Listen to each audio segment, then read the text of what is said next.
I'm just an ordinary mom who just thinks in terms of, I don't want to someday be holding my grandchildren and watching something horrible happen and feel like I didn't do anything. And I mean, it's obvious what you're doing. And my question is, on a practical level, where do you see the most practical place to put your energy? I mean, tonight I feel in overwhelm, like I feel like it's too big, it's too much to even make a dent in. The way things change is because lots of people are working all the time.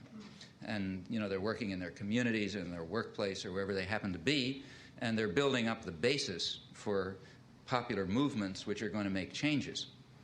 That's the way everything has ever happened in history, you know, whether it was the end of slavery or whether it was the democratic revolutions or anything you want, you name it, that's the way it worked. You get a very false picture of this from the history books. In the history books, there's a couple of leaders, you know, George Washington or Martin Luther King or whatever. And I don't want to say that those people are unimportant, like Martin Luther King was certainly important, but he was not the civil rights movement. Martin Luther King can appear in the history books because lots of people whose names you will never know and whose names are all forgotten and who may have been killed and so on were working down in the South.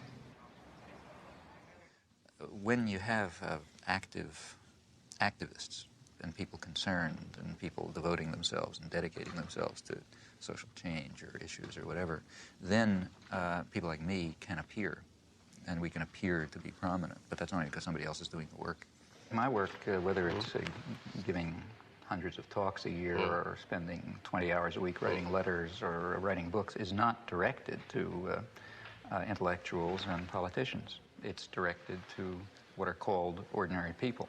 Yeah. And what I expect from them is, in fact, exactly what they are, that they should try to understand the world and act in accordance with their decent impulses, and that they should try to improve the world. And many people are willing to do that, but they have to understand. And in fact, as far as I can see, in these things, I feel that I'm simply helping people develop courses of intellectual self-defense.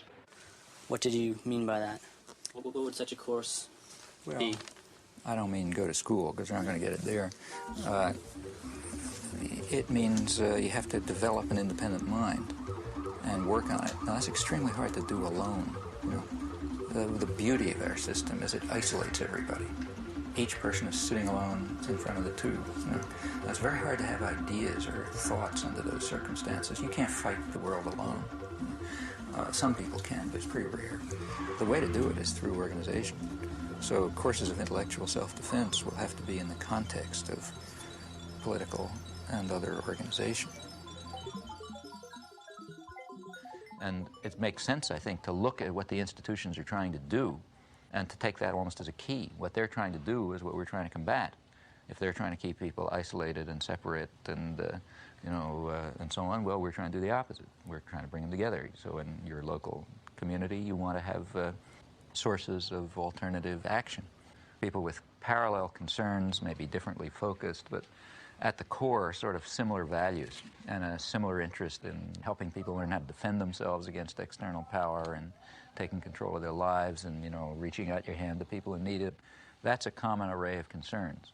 You can learn about your own values and you can figure out how to defend yourself and so on in conjunction with others.